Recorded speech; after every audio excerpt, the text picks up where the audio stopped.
gimana ya, menjelaskan tentang Al-Quran yang itu loh, yang ibadah itu loh Bang. Aku pengen denger kembali gitu loh. Oh begitu. Karena di room orang Islam sendiri aku nggak pernah mendapatkan keterangan yang seperti Bang Etis katakan Iya. seperti itu. Iya, karena tausiah ya, ajaran-ajaran mereka itu orang-orang dari nggak sekolah. Jadinya begitu. Jadi begini Bang, kita ini kan orang Indonesia. Betul? Betul. Nah, ada satu bahasa yang kita serap ke bahasa kita. Kosakata itu adalah ibadah. Iya, betul.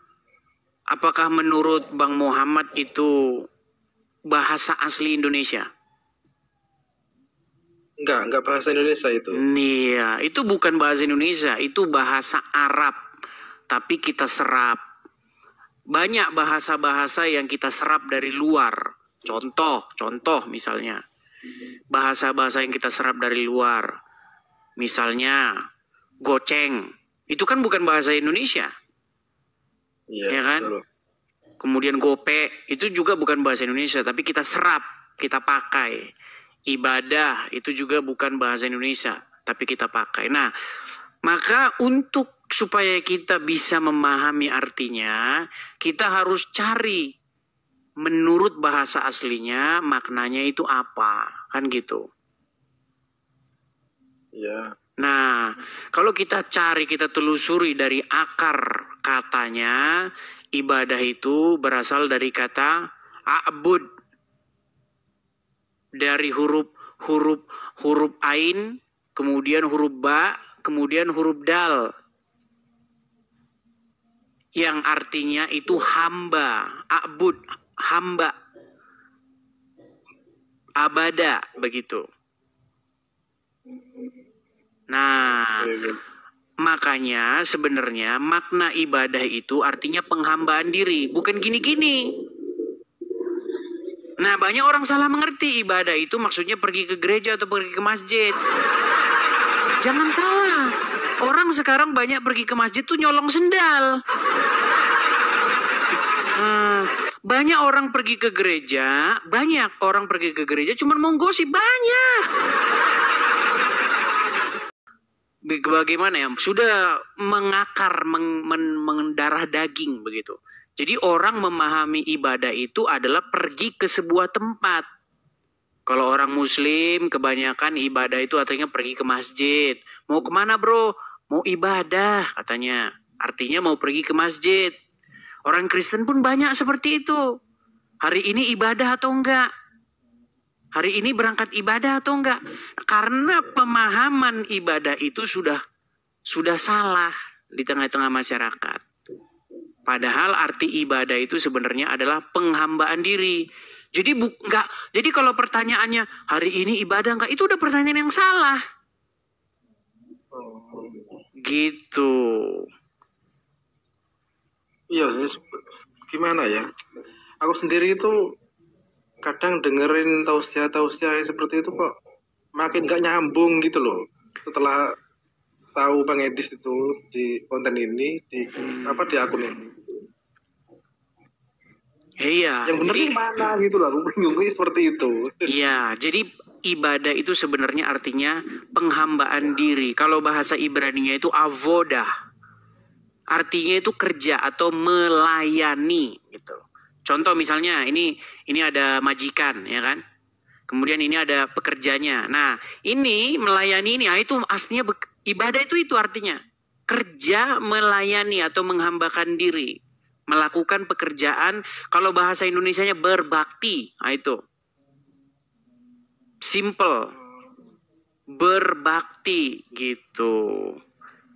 Nah, banyak orang tidak sadar dia beribadah, bekerja, melayani iblis dengan cara melakukan perbuatan-perbuatan yang iblis perintahkan. Contoh misalnya, kita kan tahu bahwa mencuri, kemudian apa lagi?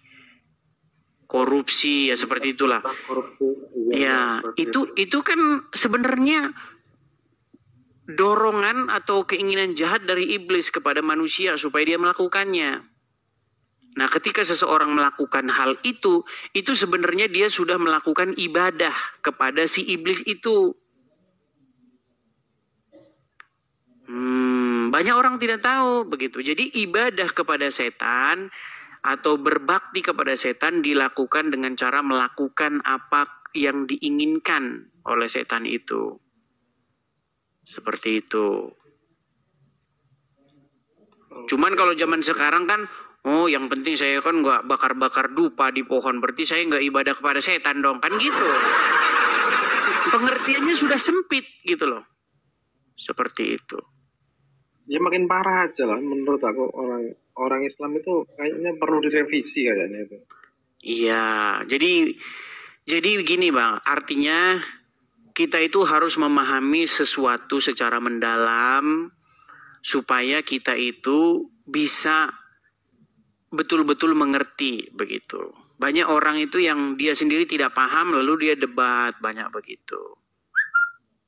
Ya pengertiannya sendiri, maksudnya itu Al-Quran secara itu bahasa Arab, terus diterapkan ke bahasa Indonesia tapi nggak dipahami artinya, itu kan konyol juga itu Bang. Ya, nah masalahnya Bang, abang ini kan Muslim. Ya. Nah, kalau saya belajar agama Islam, di dalam agama Islam itu, ini khusus pakar-pakarnya ya, orang-orang yang betul-betul mendalami agama Islam, itu sudah mengakui Muhammad itu Robnya umat. Karena secara kaidah bahasa, Muhammad itu memang posisi dia itu adalah Rob di tengah-tengah umat. Dan umat Muslim itu beribadah, berbakti kepada Muhammad itu dengan cara melakukan perintah-perintahnya. Nah, nanti mungkin abang malah kaget. Tapi itu diakui oleh pakar-pakarnya. Contohnya siapa? Yang mengaku itu namanya Ustadz Faisal Khan. Itu seorang pakar Al-Quran itu. Kemudian yang dari Aceh, yang namanya siapa itu? Aduh, siapa namanya teman-teman yang dari Aceh? Pak siapa yang kemarin cuci darah? Tuh dia mengakui memang umat itu memang beribadah kepada Muhammad. Masalahnya orang nggak tahu ibadah itu apa. Ibadah itu artinya pergi ke kan begitu. Begitu Bang. Tapi yuk gimana ya? Udah orang itu sudah terdogma dan terdoktrin tuh gimana? Solusinya itu Bang, seperti aku ini yang kayak aku ini udah netral nih Bang. Kalau dikatakan Islam itu, Islamku nggak seperti orang-orang di sini seperti itu. Saya rasakan seperti itu. Ya, kalau kita melihat agama Islam Bang ya, bagaimana umat Islam itu sudah mengkultuskan seorang Muhammad. Coba Bang, kalau ada orang yang ngomong tentang Muhammad sedikit, orang Islam ngamuk itu Bang, kujang-kujang, marah itu. Karena memang idolnya sosok yang sangat dimuliakan, sosok yang sangat dijunjung tinggi, setinggi-tingginya, setinggi langit, itu Muhammad oleh umat Islam. Makanya nama Muhammad itu nempel dengan nama Allah. Coba aja main-main ke masjid. Gitu loh. Cuman orang Islam nunjuk terus sama orang Kristen. Kenapa kamu begitu menginikan Yesus? Yesus tuh hanya utusan saja. Kok kamu begitu? Nah, ternyata orang Islam tuh melakukan hal yang sama. Gitu loh. Cuman kagak ngaca, itu loh masalahnya. Padahal di dalam Kristen, Yesus tuh patut layak untuk menerima sembah, menerima kemuliaan, menerima hormat. Jangankan Yesus Bang, raja saja, raja yang duduk di singgasana, yang memerintah rakyatnya, dia patut menerima hormat. Tapi gimana Bang ya, kalau dia apalagi Yesus begitu loh. Enggak. Begini loh, maksudnya aku mau tanyakan, kalau di Islam itu menyembah Tuhan itu kan dari apa maksudnya itu seperti Nabi Muhammad itu bilang maksudnya nggak nampak gitu loh. Tuhan itu tidak sejenis dengan kita. Tapi kalau orang Kristen kok Tuhannya kok Yesus gitu, gimana itu ceritanya dulu? Bang, tadi kan sudah saya bilang, Tuhan itu bahasa Indonesia. Di dalam Quran, di dalam Bible, Tuhan tuh nggak ada, Bang. Yang ada itu Rob, yang ada itu Kurios.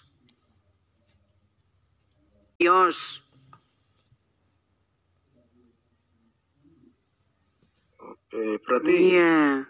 Muhammad itu juga Rob, Bang. Rob dia itu. kalau di Islam yang aku tahu sekarang loh ya, maksudnya sekarang yang baru-baru aku tahu ini, Tuhan itu adalah yang memerintah dalam diri kita kan gitu. Iya, itu artinya. Bukan, jadi kata Tuhan itu telah disalah mengerti oleh banyak orang, baik orang Islam maupun orang Kristen. Disalahpahami kata itu. Begitu, padahal definisi dari kata Tuhan itu adalah sesuatu yang mengendalikan kamu. Jadi iblis pun bisa jadi Tuhan. Ketika iblis itu mengendalikan dirimu, kamu melakukan perbuatan-perbuatan yang diinginkan oleh iblis, maka yang jadi Tuhan di hidupmu itu si iblis itu. Oh iya. Berarti Itu Tuhan, itu kata Tuhan itu jabatan, Bang. Itu sama dengan Tuhan, itu sama itu. Tuhan itu sama. Oh iya. Itu kata yang sama. Cuman di dalam bahasa Indonesia itu sekarang jadi beda. Karena berkembang, zaman itu berkembang, jadi orang memahami itu berbeda. Padahal itu kosakata yang sebenarnya sama. Sama dengan kata tahu itu sama, Bang. Saya tidak tahu, saya tidak tahu, itu sama. Gitu. Ya, saya masuk suka nih, dapat ilmu baru lagi nih. Terus aku mau tanya lagi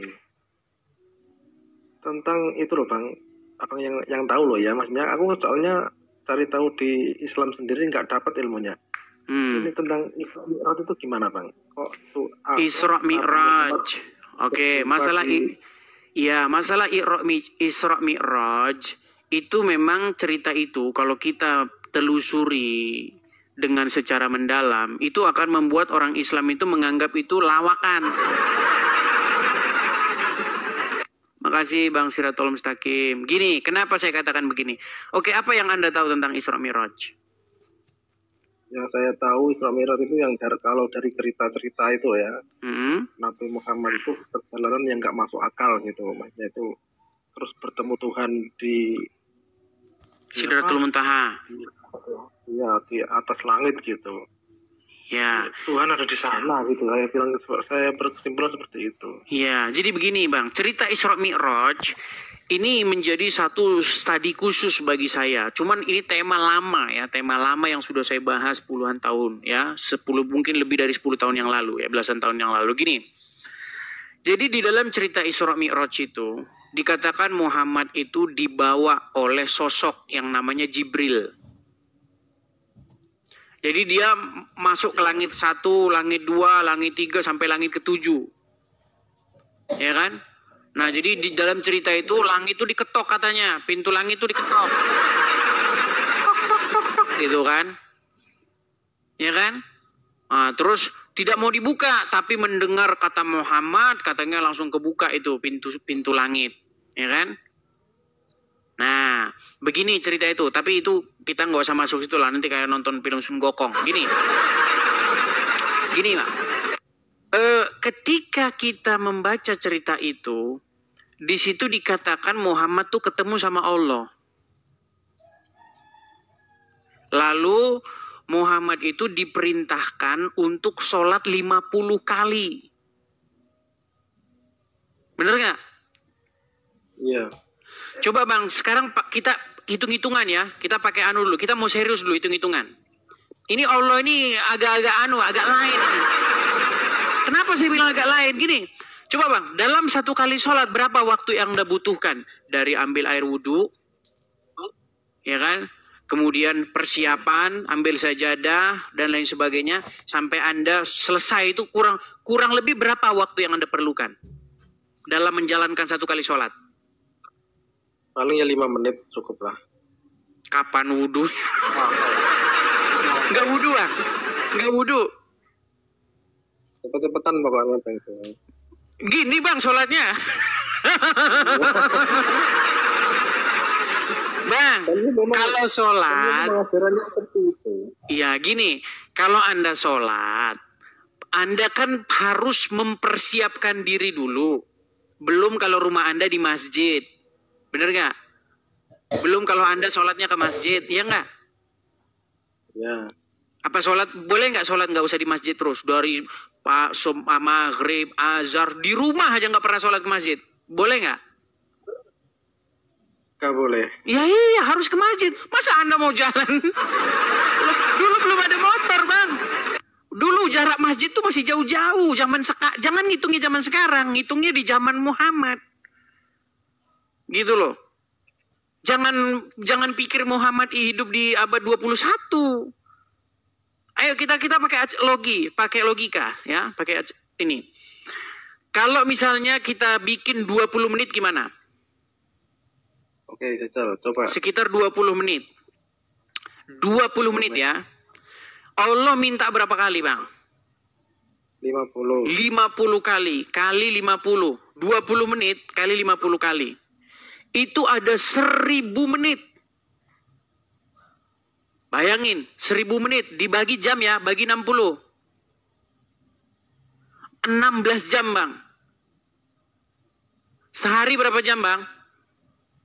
24. Sehari 24, dikurangi 16. Sisa berapa, Bang? Sisa 8 jam. Orang perlu tidur nggak, Bang? Iya. Bisa nggak manusia nggak tidur? Nggak bisa. Nggak bisa. Satu hari manusia tidur berapa jam? 8 jam kan? Ya, tergantung. Ya. Rata-rata 8 jam lah. Kita pukul rata 8 jam, ya nggak? Ya kan? Ya. Nah, 8 jam. Ya. Itu habis, Bang. Waktu 16 jam itu sisanya habis buat sholat. Kapan acara makan? Makan kapan, Bang? Kerja kapan? Kerja. Mandi kapan? Mandi. Ngurus anak kapan? Makanya Allah agak lain, Bang. Nah, makanya waktu Allah nyuruh sholat 50 kali sehari, itu Allah bercanda, main-main atau bagaimana?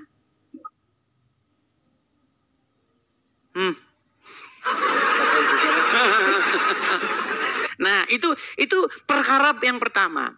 Kemudian kan dalam cerita itu, Muhammad tuh balik, mau pulang dia.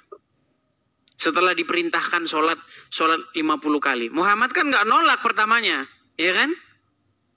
Dia manggut-manggut aja secara lugu dengan lugunya. Dengan lugunya dia menerima perintah sholat 50 kali sehari itu. Makasih ya. Kemudian waktu dalam perjalanan pulang dia ketemu sama Musa. Bang, jangan bacain komentar. Lihat sini. Itu komentar nggak usah diliatin. Komentar nggak usah diliatin. Orang ngomong apa aja di komentar itu nggak usah ini. Gini. Nggak perlu, aku nggak perlu itu. Ketika biar sesama komentator aja yang mereka saling debat di dalam kolom komentar. Kita ini aja. Iya.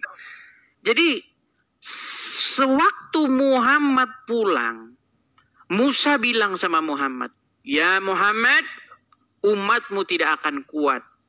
Musa kan pengalaman nih kan? Ya kan? Umatmu tidak akan kuat, balik lagi katanya. Ditawar sama Muhammad, jadi 45. Ya kan? Artinya Allah masih kekeh, pengen banyak sholatnya kan? Nah, terus akhirnya tawar lagi, balik lagi ke Musa. Masih belum kuat, balik katanya. Balik lagi. Muhammad dibikin kayak bola pingpong. Yes, datang ke Musa, ditampel lagi, dis, ya kan, balik ke Allah. Ya kan? Sama Allah digini lagi, dis, ya kan, balik lagi. Jadi Muhammad dipingpong dia. Balik lagi ke Allah, balik lagi ke sini ya kan? Nah, ketika Muhammad dipingpong oleh Allah dan Musa, sampailah kepada tawaran 5 kali sehari. Ya sudah, 5 kali sehari sholatnya. Nah, di dalam riwayat Isra Mi'raj itu dikatakan ketika Muhammad balik lagi, tahu nggak apa kata Musa? Nggak kuat umatmu, balik lagi katanya.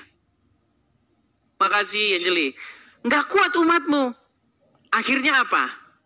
Apa akhirnya? Muhammad bilang, sesungguhnya saya malu untuk kembali lagi dan menawarnya.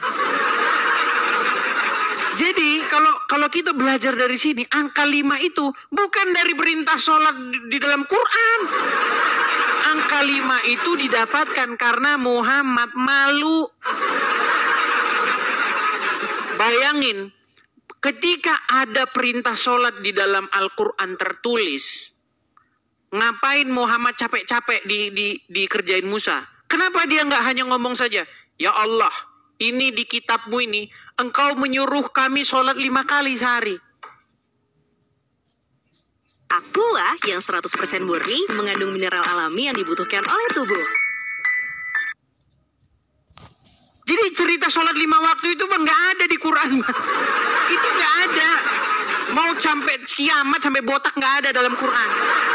Sholat 5 waktu itu dapatnya hasil permufakatan Allah, Musa dan Muhammad.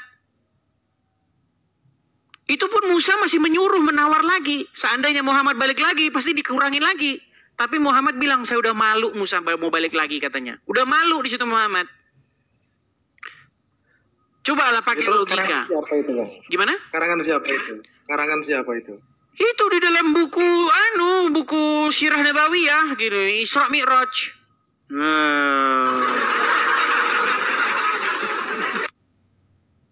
Iya, cerita Isra Mi'raj itu kayak gitu. Jangan lagi itu waktunya, Bang. Itu waktu itu diukur dengan matahari itu gimana itu? Kan tidak mencakup untuk seluruh manusia kalau diukur dengan matahari itu. Gimana itu? Gini, maksudnya begini Bang. Artinya kata-kata sholat 5 waktu itu memang tidak ada dalam Al-Quran. Sholatlah kamu 5 waktu, jalankanlah sholat 5 waktu, nggak ada. Bahkan perintah sholat yang katanya begini, itu juga nggak ada di Quran Bang. Nggak ada. Selama ini Bang Muhammad tuh udah dikerjain dengan slogan-slogan fana yang mengatakan Quran tuh lengkap. Jadi latah sosial saya katakan ya, latah sosial yang dipercayai oleh umat muslim itu adalah Quran, kitab yang lengkap dan sempurna. Padahal itu bohong terbesar sepanjang sejarah Bang. Dia kan nggak membaca isinya. Iya, kalau memang Quran itu kitab yang lengkap memberi penjelasan, nggak mungkin orang Islam berbondong-bondong baca buku kitab karangan ulama. Selama saya debat dengan orang Muslim, Qurannya jadi pengangguran Bang. Quran tuh jadi kitab yang paling pengangguran. Yang dibuka kitab karangan ulama kok. Menurut ulama.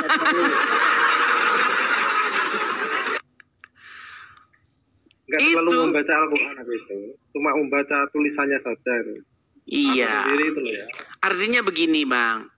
Selama ini kaum muslimin itu sudah didogma sedemikian rupa bahwa Quran itu kitab yang lengkap, kitab yang sempurna dan memberi penjelasan.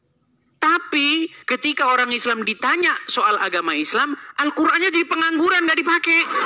Yang dipakai kitab karangan syekh begini, kitab ulama kitab unyu itu yang dibuka. Kitab karangan-karangan. Al-Qur'annya pengangguran. Iya, memang itu fakta Bang, nggak usah kita pungkiri. Itu fakta. Coba tanya orang Islam, kalau sholat tangan begini, dapat dari mana itu? Tahu begini. Dapat dari mana? Takbiratul ihram begini. Nggak tahu, memang nggak ada di Quran. Gitu loh. Berarti kita setiap hari itu orang Islam itu Mengikuti kitab lain. Iya, makanya saya bilang, saya tidak setuju kalau kitab sucinya orang Islam itu disebut Al-Quran. Karena apa? Kitab sucinya orang Islam itu bukan Al-Quran. Kitab hadis Bukhari, Sahih Muslim, itu. Itulah yang dipakai untuk menjelaskan agama Islam. Karena orang Islam tidak menemukan jawabannya di dalam Al-Quran. Coba sekarang saya tanya sama abang sebagai muslim nih. Apa alasan umat muslim membuka kitab Bukhari, Sahih Muslim, kitab karangan ulama ini, syekh ini? Apa alasannya? Nggak tahu. Karena Al-Quran tidak mampu menjelaskan. Betul nggak? Betul. Iya, seandainya Al-Quran mampu menjelaskan, dibuka ayatnya dalam Quran. Kalau memang apa ya maksudnya Al-Quran itu benar-benar itu, harusnya Tuhan kan adil. Setiap manusia kan berhak mempunyai bahasa sendiri-sendiri dari Tuhan seperti itu. Iya. Di dalam, saya pernah diskusi ya, mungkin ini juga tema lama. Semua tema yang saya ajukan ini tema lama sebenarnya. Gini, di mana ayatnya suruh sholat pakai bahasa Arab? Kalau ada saya lompat dari Monas. Gak ada bang. Bentuk Arabisasi dunia. Dulu ya bang ya, bangsa Romawi Yunani itu melakukan penjajahan budaya, makanya ada Helenisme untuk menghelenisasi seluruh dunia. Nah dilanjutin sama orang Arab ingin mengarabisasi dunia. Gitu loh. Mereka ingin menjajah budaya dengan cara apa? Dengan cara memaksakan orang pakai bahasa mereka. Gitu. Tapi kalau orang Islam itu benar-benar membaca itu Al-Quran itu ada loh yang bilang apa intinya itu orang itu mau apa intinya itu tidak harus berbahasa Arab gitu loh. Apa itu Quran yang mana itu nggak tahu, saya lupa saya. Iya, jadi begini bang, saya kasih contoh ya, Ketika kita benar-benar meneliti, benar-benar menggunakan akal sehat kita, Muhammad sholat pakai bahasa apa? Pengikutnya sholat pakai bahasa apa? Bahasa Arab. Bahasanya dia atau bahasa orang lain? Bahasa Arab. Iya, bahasanya dia sendiri atau bahasanya orang lain? Bahasa dia sendiri. Iya, dia mengerti nggak apa yang dia ucapkan? Ngerti. Iya. Bahasa dia. Karena Muhammad orang Arab, dia pakai bahasa Arab. Dia sholat dengan bahasa yang dia mengerti. Nah, umat muslim tidak mencontoh. Umat muslim malah sholat pakai bahasa yang lain yang dia tidak mengerti. Betul? Iya. Iya. Ada sebuah hadis memang, sholatlah kamu sebagaimana kamu melihat saya sholat. Pertanyaannya, apakah itu soal bahasa? Tidak. Pasti bukan soal bahasa, karena lawan bicara dia orang Arab juga. Kecuali lawan bicara dia orang Yunani. Sholatlah kamu seperti kami, pakai bahasa Arab. Nah itu. Iya, begitu. Lagi pula, kalau kita benar-benar meneliti, Bang, di dalam riwayat itu kan dikatakan, sholatlah kamu sebagaimana kamu melihat saya sholat. Betul? Betul. Coba sekarang saya tanya, abang muslim sholat? Sholat. Mengucapkan tahiyat nggak? Tahiyat awal, tahiyat akhir? Mengucapkan. Coba tahiyat awal gimana? Ya Arabnya ya bang ya. Arabnya coba. Tahiyatul mubarakatuh sholawatut thayyibatulillah, seperti itu. Oke, tahiyat akhirnya? Tahiyat akhirnya disambung dengan kama sholaita itu ya. Assalamu alayka ya ayuhan nabiyyu, betul? Ya betul. Coba diingat-ingat dulu. Assalamu alayka ya ayuhan nabiyyu, betul nggak? Ayuhan Nabi warahmatullahi wabarakatuh. Oke, coba apa artinya? Apa arti assalamu alaika ya ayuhan nabiyu? Artinya kurang lebih itu memberi salam kepada para nabi gitu ya. Bukan kepada para nabi. Assalamu alaika, tahu nggak artinya apa? Ya kepada nabi itu. Bukan, artinya, terjemahannya. Kurang mengerti. Ya, gawat. Karena orang Islam, Bang, assalamualaikum itu artinya permisi, Bang. Iya. Contoh, assalamualaikum, tok tok tok tok tok. Artinya permisi. Kalau mau pergi juga begitu. Assalamualaikum. Permisi. Padahal arti assalamualaikum itu, Bang, artinya bagus, Bang. Assalamualaikum itu artinya bagus. Salam sejahtera atas engkau. Damai sejahtera ada padamu. Selamat sejahtera ada padamu. Itu arti assalamualaikum. Tapi gara-gara orang Islam memikirkan itu artinya adalah permisi, makanya ngucapkannya begini. Nah itu. Padahal artinya adalah damai sejahtera turun atasmu. Nah, di dalam at-tahiyat, ketika Anda sholat, Anda mengucapkan assalamu alaika ya ayuhan nabiyu. Betul nggak? Betul. Artinya salam sejahtera atas engkau wahai nabi. Kata ka, bedanya ka dengan kum. Kalau ka itu engkau satu orang. Ya, assalamu alaika itu damai sejahtera atasmu satu orang. Tapi kalau assalamu alaikum, damai sejahtera atasmu banyak orang. Kalian. Kalau kum itu jamak, kamu banyak. Tapi kalau ka itu kamu satu orang. Nah jadi ketika Anda mengucapkan assalamu alaika ya ayuhan nabiyu, artinya salam sejahtera atas engkau wahai nabi. Menjadi pertanyaan besar. Waktu Muhammad sholat, apakah Muhammad ngomong gitu? Coba pikir pakai logika. Kalau yang saya tahu seperti itu, Bang. Kalau Muhammad sholat dia ngomong kayak gitu sama siapa? Assalamualaikum ya ayuhan nabi. Masa dia ngomong sama rohnya sendiri? Makanya saya bilang, semuanya kalau kita teliti, Bang, semuanya hanyalah cerita-cerita nggak jelas. Gitu loh. Bagaimana mungkin kita bisa percaya bahwa sholat yang dilakukan oleh umat muslim itu seperti yang dilakukan Muhammad? Waktu Muhammad sholat, dia sholawatan nggak, Bang? Allahumma sholli ala Muhammad. Dia ngomong gitu nggak? Saya tahu. Yang saya tahu. Masa dia ngomong, ya Allah, limpahkanlah kesejahteraan atas Muhammad dan keluarganya dia. Masa dia ngomong dirinya sendiri dia? Ya Allah, limpahkanlah kepada keluarganya Muhammad. Dianya sendiri Muhammad gimana? Juga sekarang saya tanya, Muhammad selawatan nggak? Nggak tahu. Tapi ada Quran yang bilang Muhammad itu bukan bapak seorang anak gitu. Iya.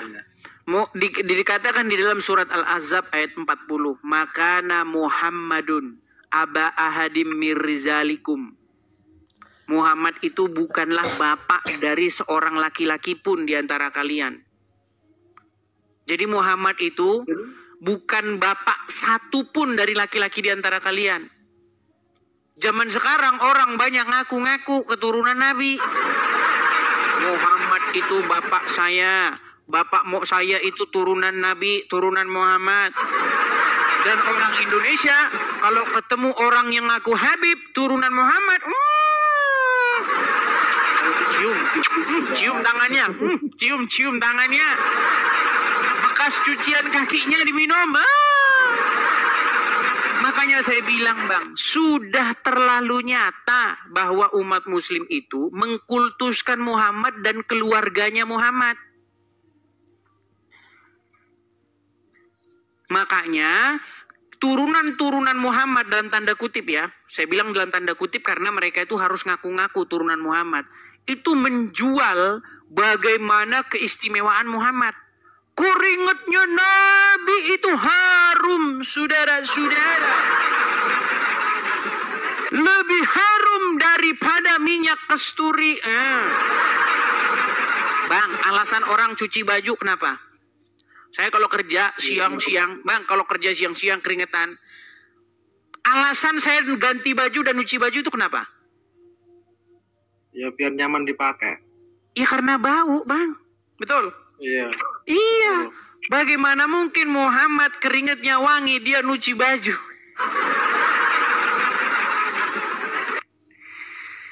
Bang, ini yang orang-orang yang menyebutkan turunan Nabi ini, setiap hari mereka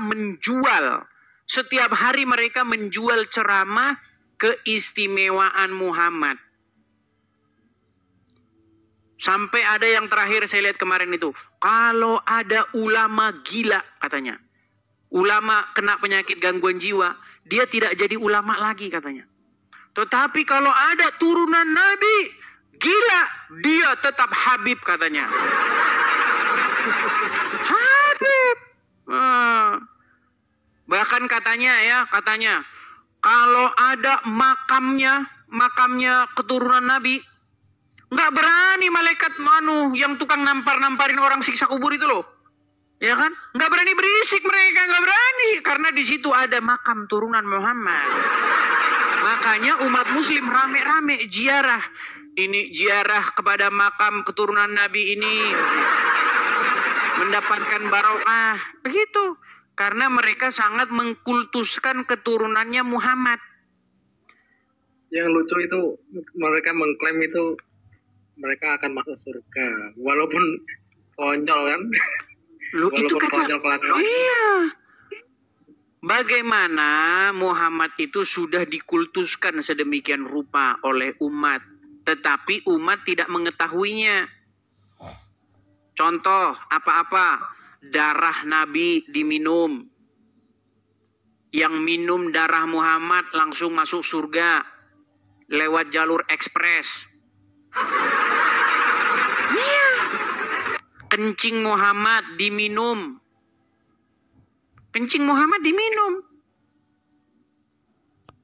Ya sudah keterlaluan sih menurut aku orang. Bang, kencingnya diminum, Bang. Ya cuman Muhammad. Saya kasih contoh, Bang. Kita pergi ke pasar, keluar, jalan-jalan ke pasar atau kemana. Ada orang kencing di situ. Di gelas, diminum. Kelok-kelok, rebutan orang minum. Rebutan minum. Keringatnya diginiin. Wah, rebutan. Keringetmu, katanya. Ludahnya. Gitu kan, ngeludah, Bang. Keringetmu barokah. Sekarang saya tanya, Bang. Udah gila nggak itu orang-orang? Udah mengkultuskan nggak itu orang-orang? Udah mengkultuskan nggak? Tahu cara berpikirnya, udah nggak tahu cara berpikirnya. Itu sudah mengkultuskan, Bang. Dan itulah yang umat muslim lakukan kepada Muhammad. Kencing Muhammad diminum. Keringat Muhammad jadi rebutan. Ya kan? Bahkan katanya, kalau Muhammad BAB, tidak ada bekas-bekasnya di tanah.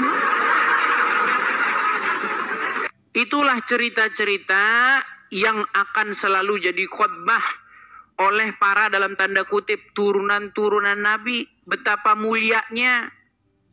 Dan itu orang Islam senang nonton kayak begitu, Bang. Ya Allah, sungguh mulia engkau ya Rasulullah. Semoga aku mendapatkan barokah ini dari turunanmu ya Rasul. Lu itu, Bang. Itu memang fakta, Bang. Mau gimana? Makasih Kak Erdati, makasih. Itu memang fakta, Bang. Iya ya, kok maksudnya baru sadar aku kan seperti itu. Selama ini nggak pernah dengar khotbah Habib yang seperti itu. Bahkan hadis-hadis yang Abang ungkap itu di live Abang itu baru tahu beberapa kali ini. Iya, tapi banyak yang mengatakan, ya banyak yang mengatakan bahwa saya itu fitnah, Bang. Tapi itu benar semua.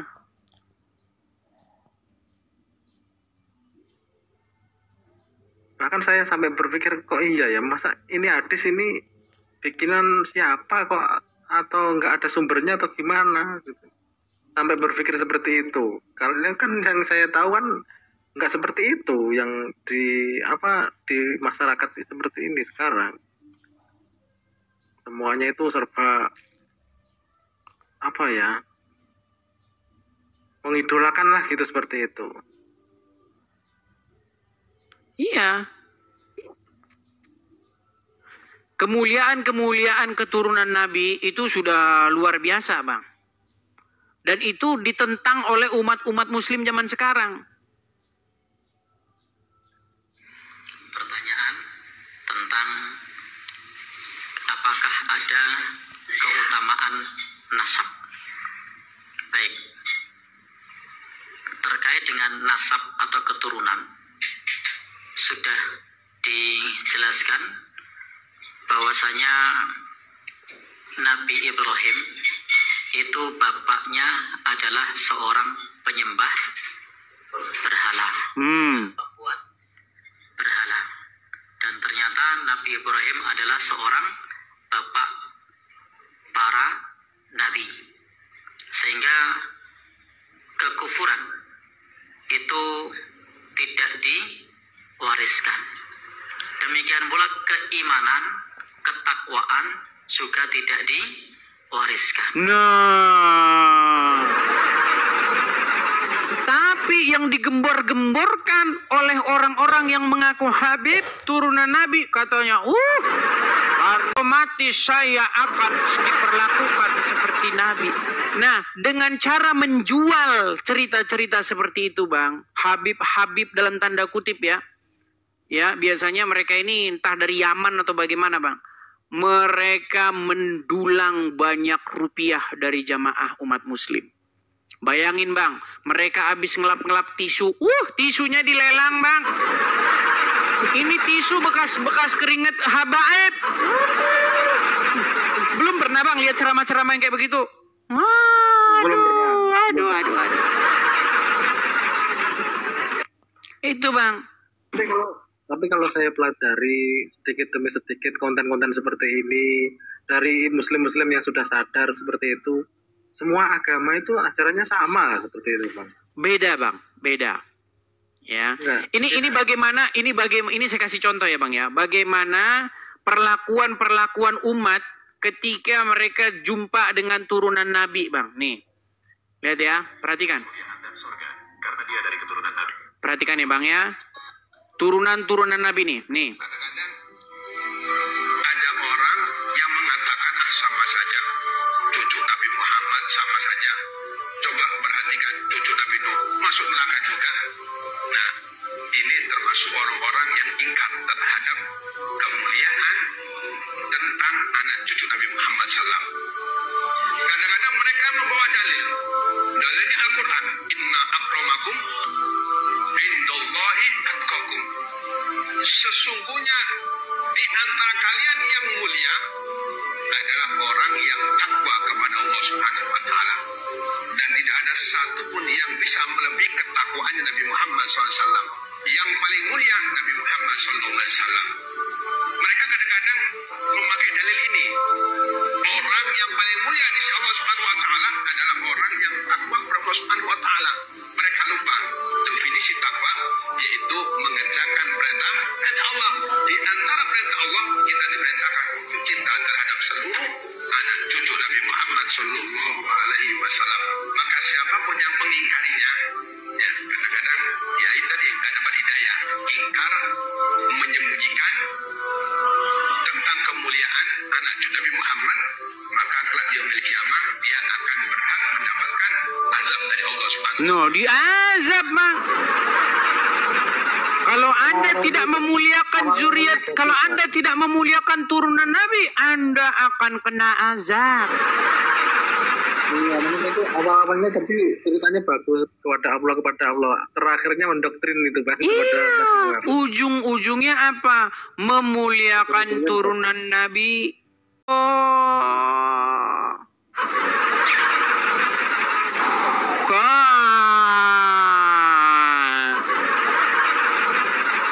dia yang mengendalikan surga ya, Bang, ya? Cucu Nabi, jangan salah, cucu Nabi berani sama cucu Nabi. Cucu Nabi nih, gitu. Saya itu ya, ketika berdiskusi dengan umat muslim, seringkali umat muslim tuh salah paham dengan saya. Padahal apa? Padahal saya itu mengajak supaya umat muslim tuh ngerti dengan ajaran agama Islam. Al-Quran tuh memerintahkan, menyuruh untuk beriman kepada Injil. Ada seperti itu, Bang. Lu ada di dalam Al-Quran itu diperintahkan kaum muslimin ya untuk beriman kepada kitab-kitab sebelumnya, kepada Taurat, Ya, kepada Injil, betul. karena di dalamnya Betul. terdapat petunjuk dan cahaya. Tapi yang umat muslim lakukan apa? Mereka tidak beriman kepada Taurat dan Injil. Mereka berimannya kepada kitab karangan Syekh Fulan, dan Syekh Fulan. Akhirnya apa? Akhirnya ketika ada seorang Habib datang, mereka minum air bekas cucian kaki Habib. Oh, belum lihat Bang videonya? Minum bekas air cucian kaki Habib. Wah, duh berat nih Abang, ketinggalan zaman kalau begitu. Ketinggalan zaman Anda, Bang.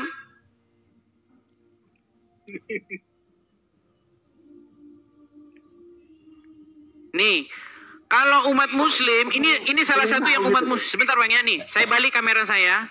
Ini contoh kecil Bang, bagaimana umat muslim itu sudah mendewakan, sudah mengkultuskan turunan Nabi. Perhatikan, saya balik ya, saya balik kamera saya sebentar. Saya hilangkan dulu ya, ini saya. Lihat Bangnya nih, nih. Astagfirullahaladzim. Turunan Nabi, saudara-saudara.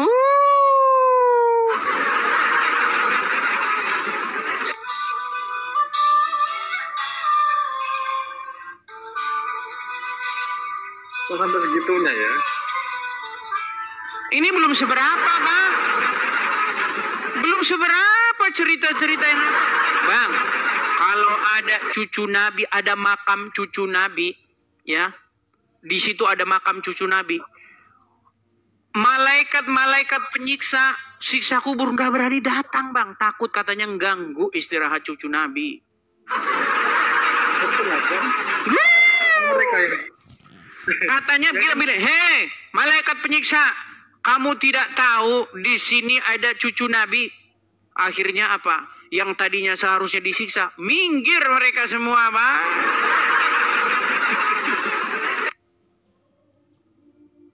ya betul sih, soalnya dia yang ngarang juga kok, yang maksudnya itu yang Gini, membuat saya malaikat. mendidik umat muslim, saya mendidik saudara-saudara umat muslim untuk apa? Supaya mereka cerdas. Apa isinya? Supaya mereka kembali belajar kitab-kitab sebelumnya. Al-Quran memerintahkan supaya kamu beriman kepada kitab-kitab sebelumnya. Yaitu apa? Taurat, Zabur, Injil. Iya sih. Iya. Gitu loh. Tapi kebanyakan orang malah membaca kitab yang dari luar Kitab yang Al-Quran itu. sesudahnya, kitab yang sesudah Al-Quran. Itu baru satu contoh nih Bang. Kita ambil contoh lagi. Banyak contoh ya Bang ya, banyak contoh. Nih misalnya nih. Kita ambil lagi contoh nih, nih. Nih.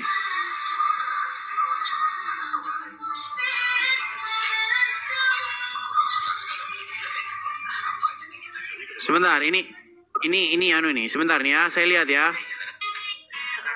Sabar ya Bang ya. Ini oke, sambil saya cari dulu ya nih ya. Ya, santai. Bentar nih. Sebentar ya.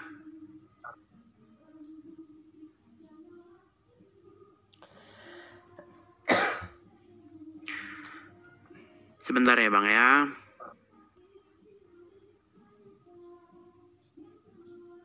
Ada yang komen murtad adalah jalan kebenaran seperti itu.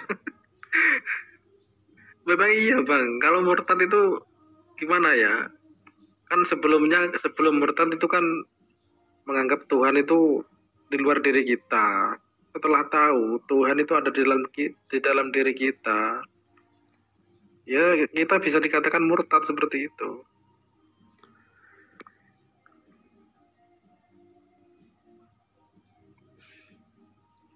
Ya, makanya kadang-kadang saya besok mau bikin galeri dulu lah ya. Soalnya kadang-kadang kalau pas kita cari dia nggak dapat. Harus kita siapin di galerinya. Tapi ada itu, Bang. Bagaimana ceramahnya itu adalah tentang makam tadi. Kalau ada di situ makam Habib, malaikat-malaikat penyiksa ya, yang tukang nyiksa-nyiksa kubur itu nggak berani datang. Nggak berani datang, takut mengganggu cucu Nabi. Begitu. Oke gitu Bang Muhammad. Ya, gantian katanya, ini ada yang bilang gantian. Oke, mungkin ada yang mau menanggapi ya. Kita kasih kesempatan kepada muslim yang lain. Nanti disangkanya saya ini tidak memberikan kesempatan, disangkanya saya ini ngada-ngada atau bagaimana gitu ya. Sebentar. Tapi bagus loh ini konten Abang di sini, mengedukasi sekali sama orang-orang Islam yang sekarang gitu. Iya, sangat mengedukasi Bang, sangat mengedukasi.